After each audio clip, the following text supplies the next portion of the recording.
네, 구약 성경을 보면은 이스라엘이 경험한 구원이 크게 두 가지가 나타납니다.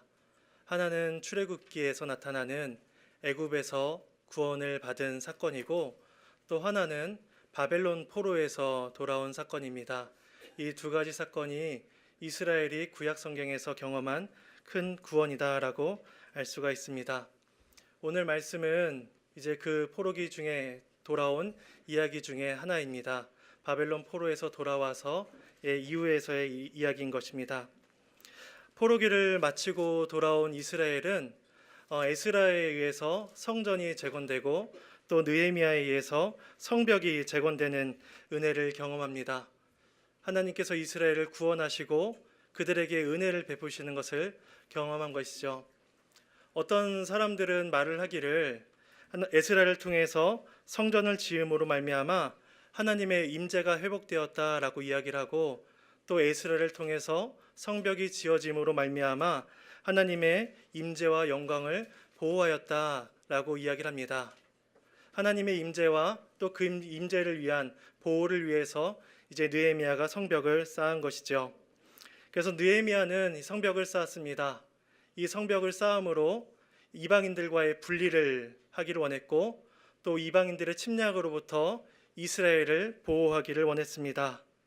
근데 오늘 말씀해 보면 느헤미야는 성벽을 완공한 것으로 그치지 않고 또 하나의 행동을 하는 것을 볼 수가 있습니다. 오늘 본문 13장 1절에 보면 그날이다라고 이야기를 하고 있습니다.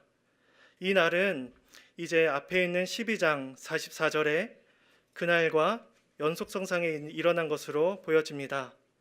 근데 이 13장 1절과 12장 44절의 그날은 조금 더 앞을 보시면 12장 27절에 예루살렘 성벽을 봉헌하는 성벽 낙성식 때를 가리키는 것을 우리가 알 수가 있습니다. 성벽을 다 짓고 성벽 낙성식을 하며 그날에 그들이 율법을 듣고 말하고 있는 것이죠. 그런데 이제 이 율법이 이스라엘 백성들에게 들려지게 된 이 시점을 보면 율법이 우리들에게 주어진 역할이 무엇인지를 상기시켜 줍니다. 출애굽기를 보면 이제 율법은 이스라엘이 출애굽한 이후에서야 주어졌습니다. 율법을 잘 지켜서 애굽에서 출애굽할 수 있었던 것이 아니라 출애굽을 한 이후에 그들에게 율법이 주어졌다는 것입니다. 그래서 이 율법은 이스라엘의 구원의 조건이 아니라 구원을 받은 자들이 어떻게 살아야 되는지를 알려주는 규범이 되는 것입니다. 오늘 말씀에 나타나는 포로기에서 돌아온 이스라엘 백성들도 그 바벨론 포로에서 말씀을 율법을 잘 지켜서 행하거나 그들이 크게 회심하여서 하나님께 어떠한 것을 받을 만한 공로로 포로기에서 돌아온 것이 아니라 하나님께서 택하신 그때에 하나님의 약속으로 말미암아 그들에게 은혜를 주셔서 이스라엘을 포로에서 돌아오게 하셨다는 사실을 우리가 알 수 있습니다. 그래서 느헤미야는 성벽을 봉헌하는 그날에 율법을 읽습니다. 그리고 그 율법을 읽고 그 율법을 모든 사람들이 듣고 있습니다. 그 이유는 율법이 이스라엘 백성들의 신앙과 삶의 규범이 되어야 되기 때문입니다. 그래서 그들의 귀에 율법이 들릴 때에 그 율법은 그들의 삶을 비추는 거울이 되기 시작합니다. 그래서 그들이 그 말씀을 듣고 그들 안에 있는 또 이스라엘 공동체의 안과 자기들에게 있는 죄를 보게 됩니다. 오늘 말씀은 이스라엘에게 어떤 죄를 보게 했을까요? 이제 오늘 말씀을 읽은 13장 1절과 2절에 그들의 죄가 나타나고 있는데, 이 말씀은 신명기 23장의 말씀을 이제 읽은 것입니다. 그래서 우리가 신명기 23장으로 가보도록 하겠습니다.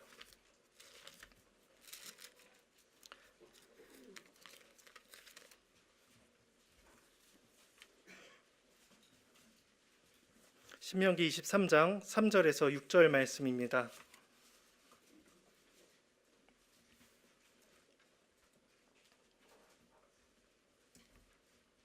우리 한 절씩 서로 교독하도록 하겠습니다. 암몬 사람과 모압 사람은 여호와의 총회에 들어오지 못하리니 그들에게 속한 자는 10대뿐 아니라 영원히 여호와의 총회에 들어오지 못하리라.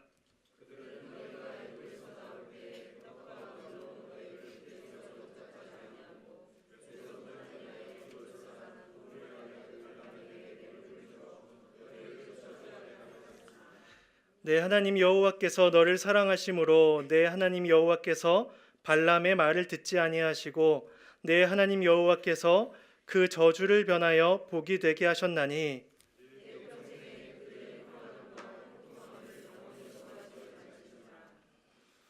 네, 신명기 23장은 암몬 족속과 모압 족속들로부터 영원히 분리되고 그들이 하나님의 총회에 영원히 들어오지 못하게 할 것이다 라고 말씀을 하십니다. 이 하나님의 총회는 곧 이스라엘의 신앙 공동체를 이야기합니다. 이 이스라엘 구약 공동체는 결국 신약의 교회 공동체와 동일한 것이지요. 결국 지금으로 표현하면 이제 교회에 들어오지 못하도록 하라라는 말씀과 같은 것입니다. 근데 우리는 이 신약의 교회를 가리켜서 구원의 방주다, 또 신자들의 어머니다라는 이러한 표현들을 씁니다. 이러한 표현들을 쓰는 이유는 뭐냐면 교회가 복음이 선포됨으로 말미암아 이제 죄로부터 사람들을 구원하는 노아의 방주와 같은 역할을 하기 때문입니다. 또 구원받은 백성들이 그 어린 아기가 어머니로부터 음식을 영양을 공급받아 살아가는 것처럼 모든 성도들이 어머니인 교회로부터 영적인 공급을 받아야 되기 때문에 신자들의 어머니라고 표현을 합니다. 결국 이 교회 안에 들어오지 못하면 복음을 듣지 못하는 것이고 복음을 듣지 못하면 하나님의 구원을 받지 못하는 것과 다를 바가 없는 것이죠. 그래서 이스라엘 백성들에게 모압과 암몬 족속들을 이스라엘 공동체 하나님의 총회에 들어오지 못하게 한다는 것은 그들에게 구원을 허락하지 않는 것과 같은 말씀입니다. 왜 그들에게 이렇게 가혹한 징벌이 내려져야 됐을까요? 그 이유는 그들이 이스라엘 백성들에게 행한 사악한 행위가 있었기 때문입니다. 그들이 이스라엘에게 행한 죄가 무엇인지를 우리가 잠시 살펴보도록 하겠습니다.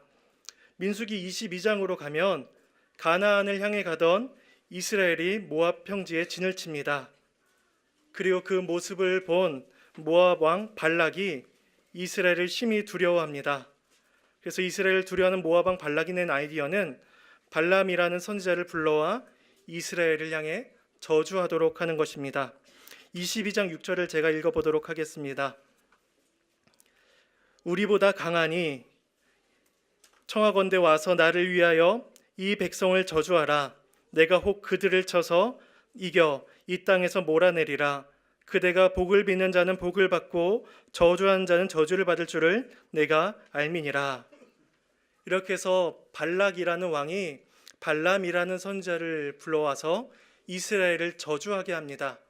이 이야기가 민수기 22장부터 23장과 24장까지 이어지는 것을 볼 수가 있습니다. 그래서 24장의 이야기가 끝이 나고 마치 25장에서 이스라엘 백성들이 시딤에서 음행을 하는 사건이 등장을 합니다.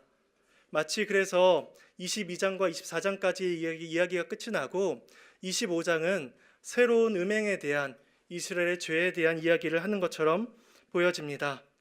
민수기 31장을 우리가 함께 보도록 하겠습니다.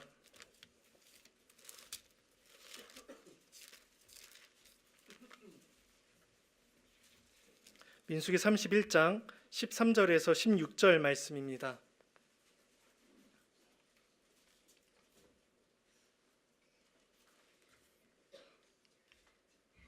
네, 우리 한 절씩 서로 교독하도록 하겠습니다. 모세와 제사장 엘르아살과 회중의 지도자들이 다 진영 밖에 나가서 영접하다가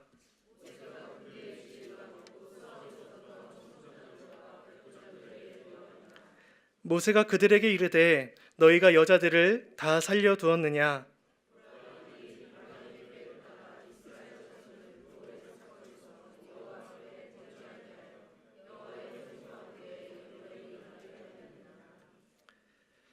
민수기 31장은 이 이야기는 이스라엘 백성들이 미디안과의 전쟁을 하고 난 이후의 이야기입니다. 모세가 진영 밖에 나가서 전쟁에서 돌아온 자들을 영접하러 나갔다가 그들에게 노하는 장면이죠. 모세가 그들에게 노하여 말하기를 너희가 여자들을 다 살려두었느냐라고 이야기합니다. 16절에 보라 이들이 발람의 꾀를 따라 이스라엘 자손을 부올의 사건에서 여호와 앞에 범죄하게 하여 여호와의 회중 가운데에 연병이 일어나게 하였느니라 라고 이야기를 합니다. 모세는 25장에서 나타난 시딤에서의 이스라엘 백성들의 음행의 죄가 결국 발람의 꾀를 따라 이루어진 것임을 설명을 합니다. 요한계시록 22장 14절에 가면 또 발람에 관련한 말씀을 하고 있습니다. 제가 한번 읽어보도록 하겠습니다. 그러나 내게 두어 가지 책망할 것이 있나니 거기 내게 발람의 교훈을 지키는 자들이 있도다. 발람이 발락을 가르쳐 이스라엘 자손 앞에 걸림돌을 놓아 우상의 제물을 먹게 하였고 또 행음하게 하였느니라. 이 말씀은 버가모 교회를 향해서 책망하는 말씀입니다. 그 버가모 교회에 책망할 것이 두어 가지가 있는데 그것은 바로 그들 가운데 발람의 교훈을 따르는 자들이 있었다라는 것입니다. 발람이 발락을 가르쳐서 이스라엘 자손 앞에 걸림돌을 두었는데 그 걸림돌은 우상의 제물을 먹게 하는 거였고 또 행음을 하게 하는 것이었습니다. 결국 우리가 읽은 민수기와 요한계시록의 말씀을 통해 보건대 모압과 암몬 족속이 이스라엘 총회에 들어오지 못하는 이유는 단순히 이스라엘을 괴롭힌 한 민족을 괴롭힌 것이 아니라 이스라엘을 저주하였고 또 우상의 제물을 먹게 하였으며 이스라엘을 들어서 음행을 하도록 하였기 때문입니다. 이것은 단순히 한 나라가 한 나라를 박해하는 것으로 끝나는 것이 아니라 하나님을 대적하고 하나님의 나라가 세워져 가는 것을 회방하는 행위인 것입니다. 이스라엘을 저주하는 것이고 또 하나님을 저주하는 것입니다. 하나님께서는 이 모압과 암몬 족속 또 발람의 이러한 저주들을 가지고 이 저주를 복이 되게 하십니다. 이 말씀은 창세기 12장에서 나타난 하나님께서 아브라함에게 주신 약속의 성취임을 우리가 알 수가 있습니다. 창세기 12장 3절에는 이렇게 말씀을 합니다. 너를 축복하는 자에게는 내가 복을 내리고 너를 저주하는 자에게는 내가 저주하리니 땅의 모든 족속이 너로 말미암아 복을 얻을 것이라 하신지라. 하나님께서는 아브라함에게 내가 너로 큰 민족을 이루겠다라고 약속을 주셨습니다. 그리고 너를 축복하는 자에게는 내가 동일하게 축복을 하고 너를 저주하는 자에게는 내가 저주하리라 라고 말씀을 하셨습니다. 이것은 단순히 한 민족 한 나라를 저주하는 것이 아니라 그냥 우리가 이야기하는 것처럼 그냥 축복과 평안을 전하는 메시지가 아니라 하나님의 나라가 세워지는 데 있어서 하나님께서 세우시며 하나님께서 세우신 그 원리로 세워지는 그 나라를 축복하느냐 또 저주하느냐에 따라서 나뉘어지는 것입니다. 그래서 하나님의 나라가 세워지는 것을 기뻐하며 그 하나님 나라가 세워지는 원리를 함께 기뻐하는 자는 동일한 복을 누릴 것이고 또 하나님 나라가 세워지는 것을 대적하며 저주하는 자들은 그 복을 누리지 못할 것임을 하나님께서는 약속을 하셨습니다. 결국 하나님께서 율법을 통하여서 암몬과 모압 족속을 배척하라라고 명하신 것은 인종적인 차별이 아닙니다. 또 정치적인 차별도 아니고 또 너무나 가혹한 것이 아니냐라고 할 만한 것도 아니라는 것이죠. 이것은 순전히 종교적인 것이었습니다. 하나님과 하나님의 나라를 대적하는 암몬과 모압 족속에게 하나님께서는 그 은혜를 거두셔서 이스라엘 총회에 들어오지 못하게 하십니다. 오늘 본문인 이제 느헤미야로 돌아오면 바벨론 포로에서 돌아온 이스라엘은 암몬과 모압의 여인들 같은 이방인 여인들을 아내로 맞이해서 가정을 꾸리고 이스라엘 공동체를 만들어 갑니다. 너무나 자연스러운 결혼 생활과 너무나 자연스러운 이스라엘 공동체를 세우고 나아가고 있다는 것을 우리가 알 수가 있습니다. 그 사실이 그들에게 아무런 문제가 되지 않았습니다.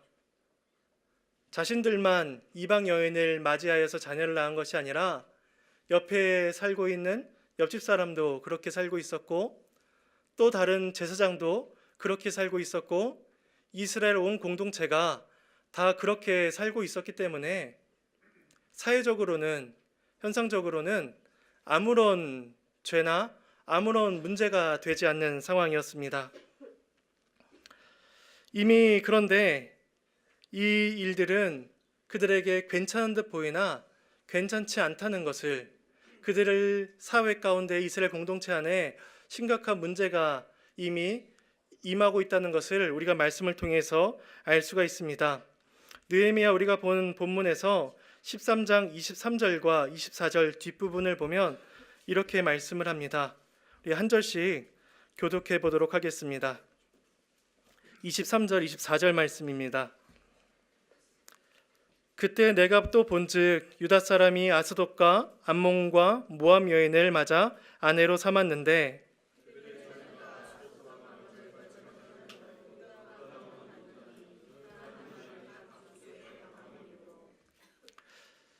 이스라엘 공동체에 임한 문제와 죄가 무엇인지를 느헤미야 13장 23절에서 말씀을 합니다.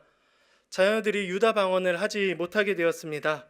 그리고 아스돗 방언을 합니다. 이 아스돗은 블레셋 지방의 블레셋의 5도시 중에 한 도시였습니다. 이방인의 언어를 하고 있는 것이죠. 이방인의 언어는 할 줄 알지만 정작 그들의 언어는, 이스라엘의 언어는 하지 못하는 자들이 바로 이스라엘 족속들의 자손들의 모습이었던 것입니다. 이미 그 자녀들은 그 이방인 어머니의 영향을 받아서 어머니의 모국어로 자기들의 언어를 이야기를 하고 있었던 것이죠. 이것은 단순히 언어의 문제가 아닙니다. 그냥 한 아이가 이스라엘 언어를 하지 못하는 것의 문제가 아니라 그들에게 하나님께서 허락하신 가족 공동체를 통하여서 율법이 전수되고 신앙이 전수되어야 하는데 그들이 이스라엘 언어를 하지 못함으로 인해서 그들에게 율법과 신앙이 온전히 전해지지 못하고 있음을 하나님께서는 그들에게 알려주고 계신 것입니다. 그래서 이것은 언어의 문제가 아니라 이스라엘 공동체의 문제였으며 또 신앙의 문제였습니다.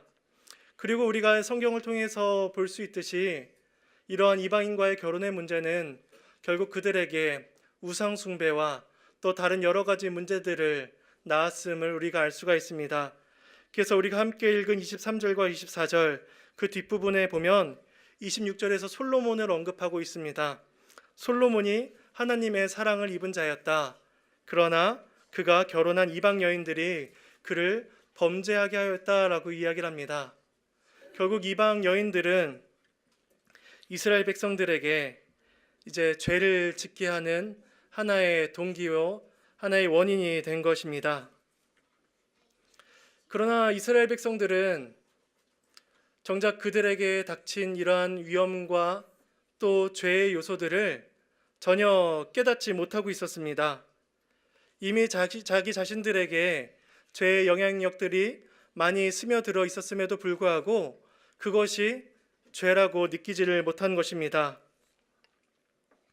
그들은 성벽이라는 거대한 장벽을 만들어서 이 외부의 침략을 막을 수는 있었습니다. 그러나 그 성벽이 그들 내부에 침투하는 죄의 영향력은 결코 막아내지 못했다는 것을 우리가 알 수가 있습니다. 결국 이스라엘에게 있어서 진짜 문제는 아직 나라가 온전히 세워지지 않은 것이 아니라, 아직 나라가 재구시를 하지 못하는 것이 아니라 자기들 안에 있는 죄를 죄라고 깨닫지 못하는 것이 이스라엘 가운데에 임한 진짜 문제였습니다.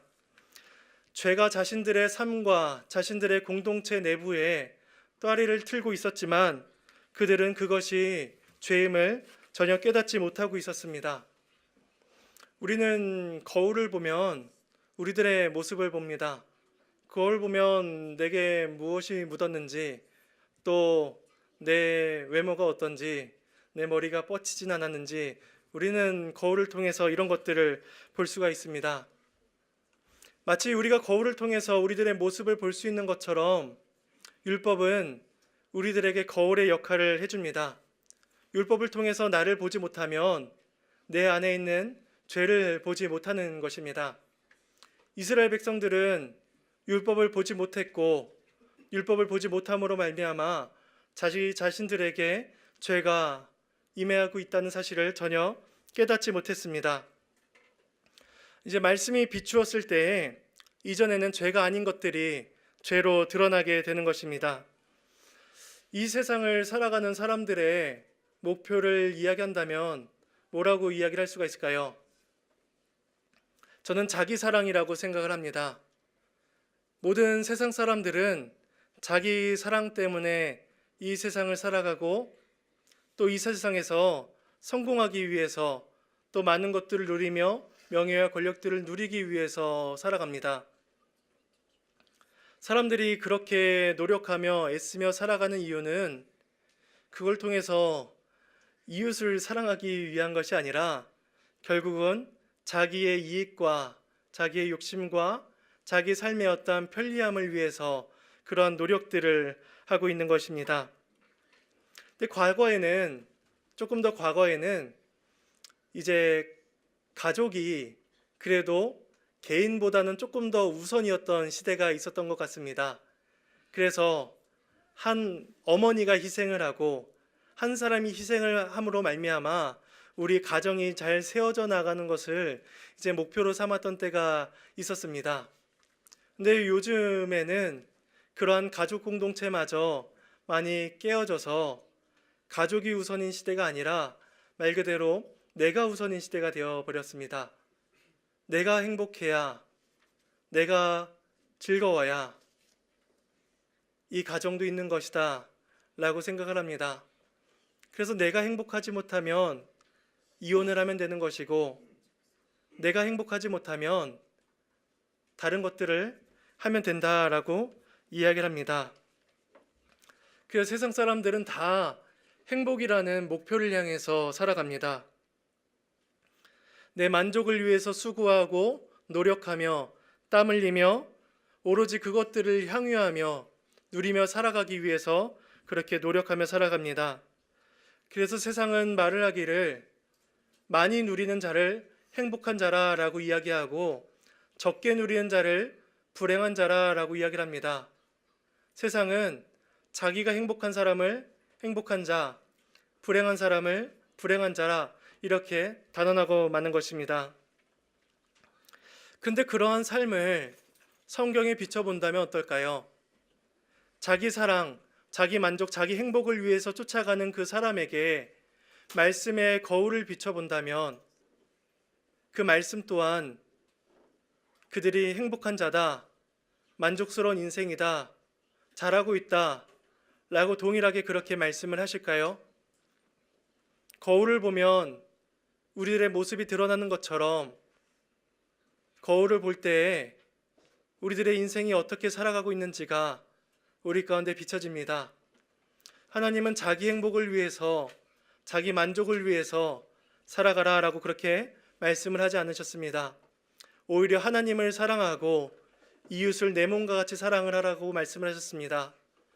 결국 이 세상을 살아가는 모든 사람들의 삶을 성경에 비춰본다면 세상에서는 성공한 자요, 만족한 자요, 충분한 자다, 충분한 인생이다 라고 말을 할 수 있을지 모르겠지만 성경은 그들의 삶이 죄된 인생이다 라고 그렇게 말씀을 합니다.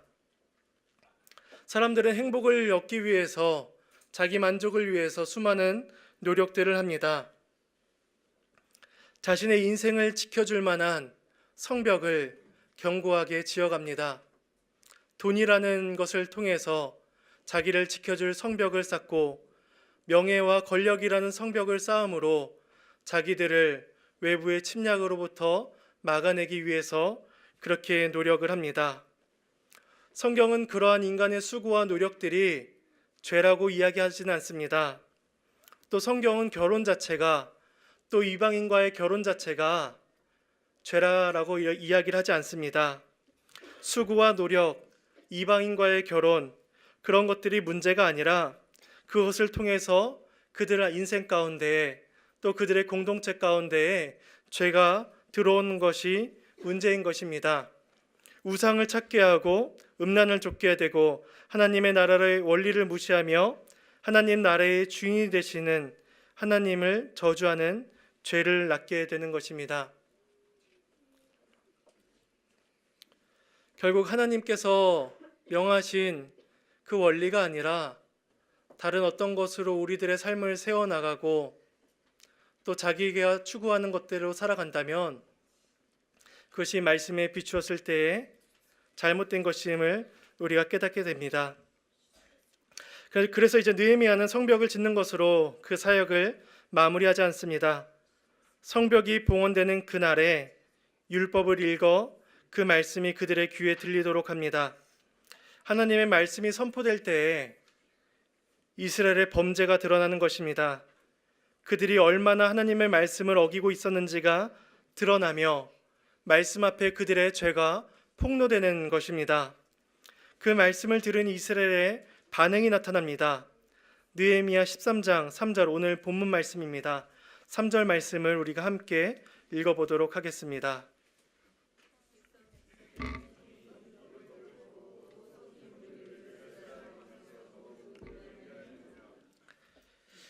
백성이 율법을 듣고 곧 섞인 무리를 이스라엘 가운데서 모두 분리합니다. 성경이 원래 쓰여진 언어인 히브리어는 2절과 3절에 있어서 조금 더 이제 연속적인 그 표현을 합니다. 1절과 2절의 율법을 듣고 3절에서 곧바로 이어서 그들이 행동을 하는 것으로 이제 설명을 합니다. 그래서 2절의 율법의 말씀을 들은 그들이 바로 이어서 즉각적으로 하나님의 율법에 반응하는 것을 우리가 알 수가 있습니다. 그들은 이제 그 죄를 짓지 않기로 결정하고 하나님의 말씀을 그들의 삶에 적용하고 있습니다. 웨스트민스터 대요리 문답 산문은 하나님의 말씀에 대해서 이렇게 말씀을 합니다.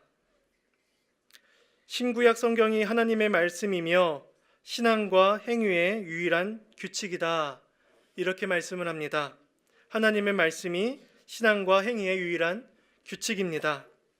말씀은 신앙의 규칙으로 끝나질 않습니다. 말씀은 우리의 삶과 우리의 행위에 적용이 되어져야 합니다.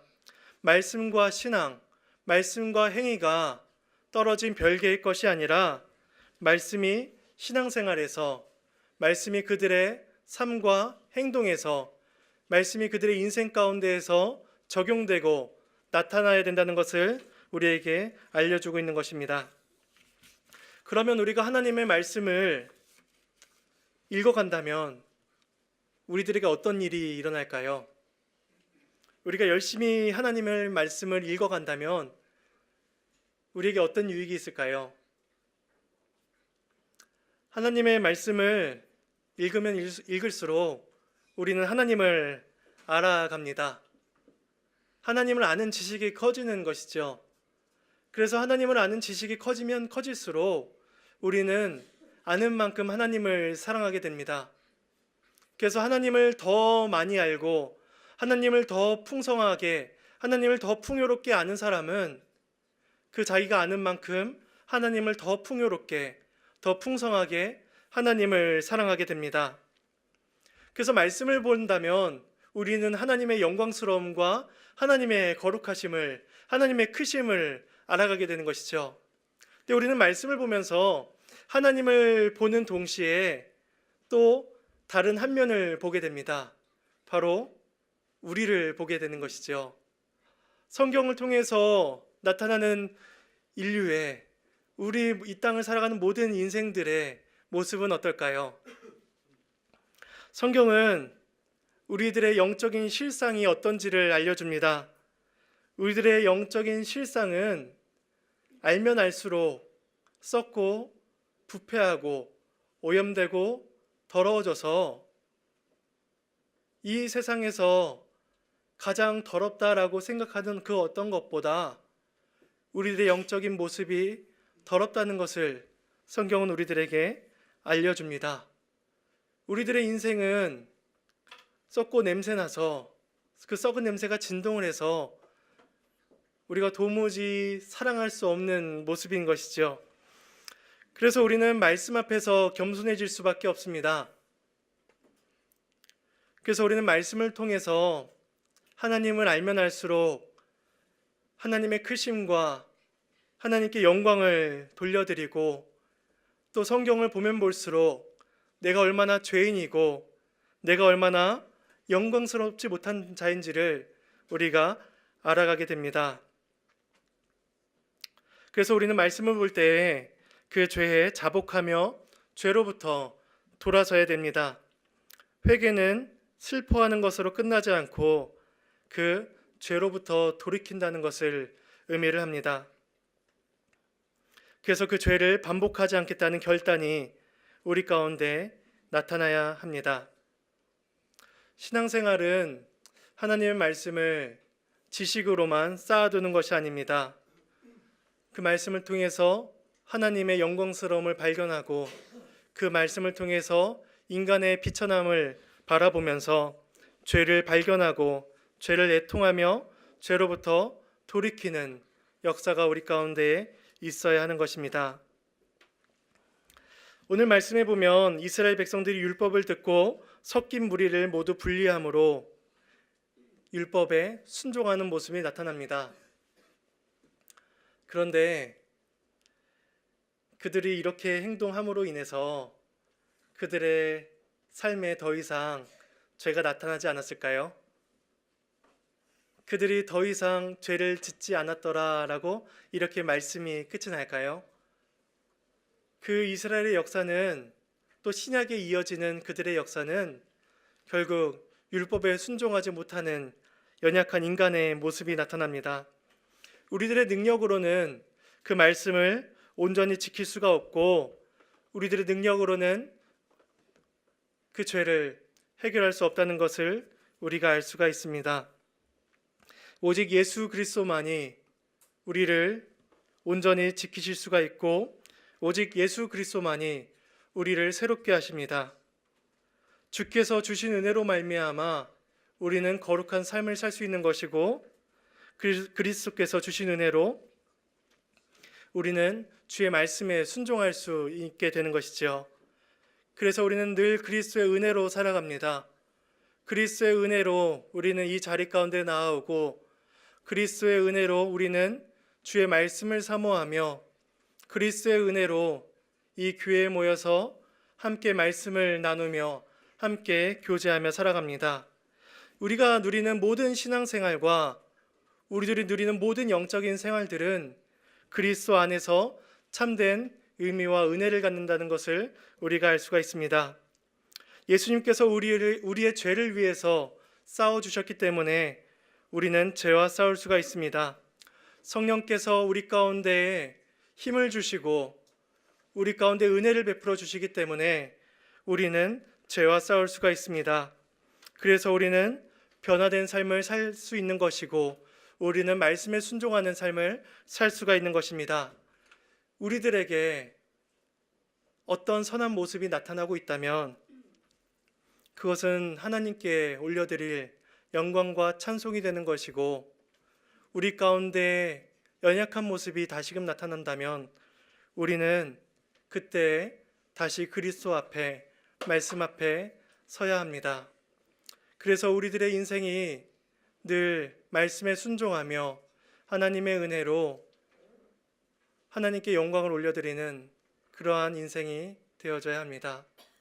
우리의 실패 가운데 그리스도의 은혜를 바라보며 또 우리의 영적인 선한 열매들 가운데 또한 하나님의 은혜를 바라보며 그렇게 우리가 한 주를 살아갈 수 있기를 소망합니다. 함께 기도하시겠습니다.